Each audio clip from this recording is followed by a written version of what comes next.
And now to address the class and administer the oath of office, it is my distinct honor to reintroduce the Director of the United States Secret Service, Joseph Clancy.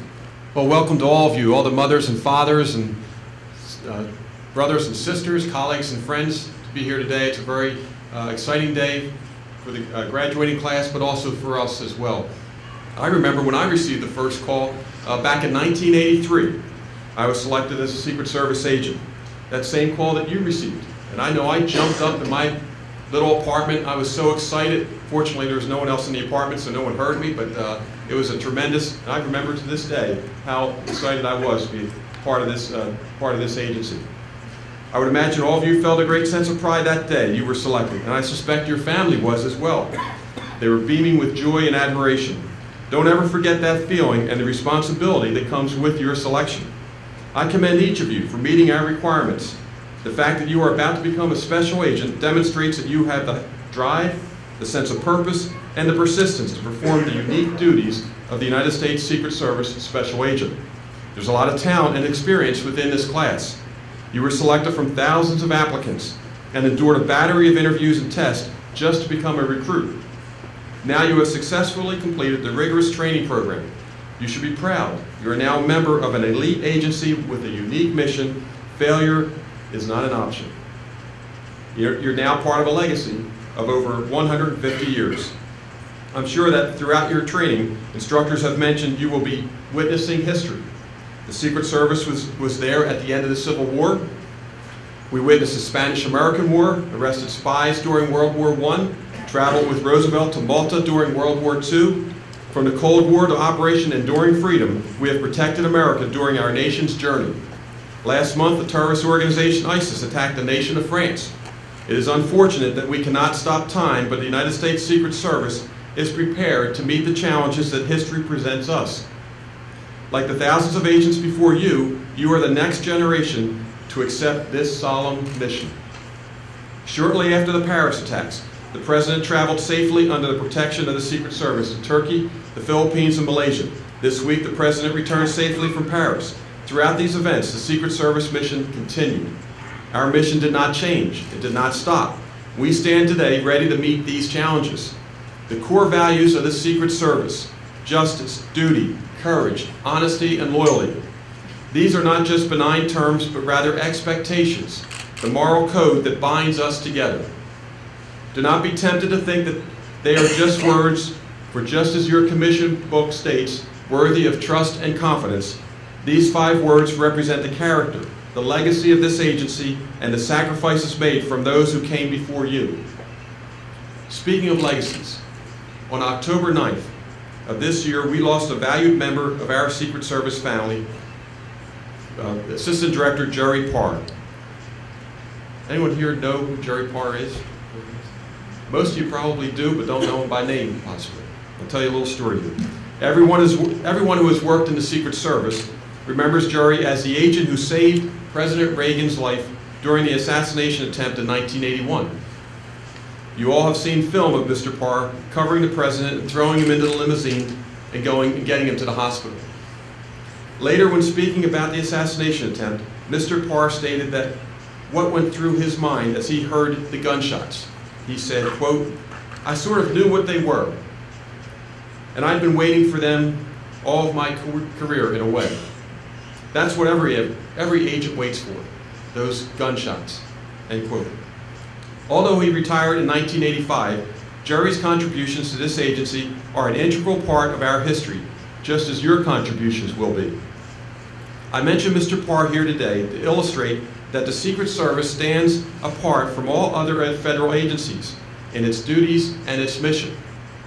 Mr. Parr was well aware of this distinction. As a retired agent, he spoke to SATC class number 134 in 1994 at their graduation. He also spoke at mine in 1984. His words of wisdom apply today, and I would like to read you some excerpts from his speech to that graduating class. Quote, "As you know from your training, the Secret Service strives for excellence and competence, from top to bottom in fulfilling its criminal and protective missions. Each of you is now connected to past generations of agents by a web of invisible obligation that hold this family together. Invisible obligations do not get embedded in the human psyche overnight. An organizational culture takes about 100 years to mature, or about 4 generations. Let me be specific. When Superintendent William Wood became our first chief in 1865, he and 15 to 20 hired operatives went to work to suppress counterfeiting in the North and South following the Civil War. By 1866, over 200 criminals had been arrested. The first generation of agents set the tone and style for the future of this agency. Just accomplished the job, period, end quote. Mr. Park goes on to state, and again I quote, "An organizational culture is a product of time, successes, sufferings, failures, and just plain hard work. After 100 years or so, deep roots are developed and a corporate memory evolves." While another agency can purchase persons, equipment, and technology similar to the Secret Service, it cannot buy this corporate memory. This is a priceless commodity. But all organizational assumptions must be scrutinized by every generation. His last words to the class of 134 that day were the following: "As you are commissioned today, there are men and women perhaps younger than you who are also completing classes in the Baca Valley of Lebanon or in other camps. We call these men and women terrorists. They call themselves patriots. They are people focused and willing to die for their cause. Somewhere, sometime in this generation, you may have to face those individuals. It is a strange paradox that they and we resemble one another, yet are totally dedicated to opposite goals. You men and women must equally be dedicated to your mission to prevail in those moments of truth. Your training here will give you the decisive edge. I suspect your generation may face some daunting task, but I also know that not only will you endure, you will prevail, and that will be your destiny." End quote. Wise words from a very wise man, and his wisdom is just as relevant today as it was 21 years ago. You're starting your career at a critical time in our agency's history. Never before has the Secret Service been under so much scrutiny, from the media to the halls of Congress. This is a great opportunity to show we are on the right path. That destiny will be determined by your commitment to the mission and to this agency. All of you have made sacrifices that have brought you to this place where you are today. However, to whom much is given, much is required. Today you find yourselves being elevated to a higher level of responsibility and to a higher level of accountability. We must keep in mind that as dedicated, as committed, and as passionate as we may be to our mission, our adversaries are just as dedicated, just as committed, just as passionate about their mission to attack and destroy our freedoms, our democracy, our American way of life.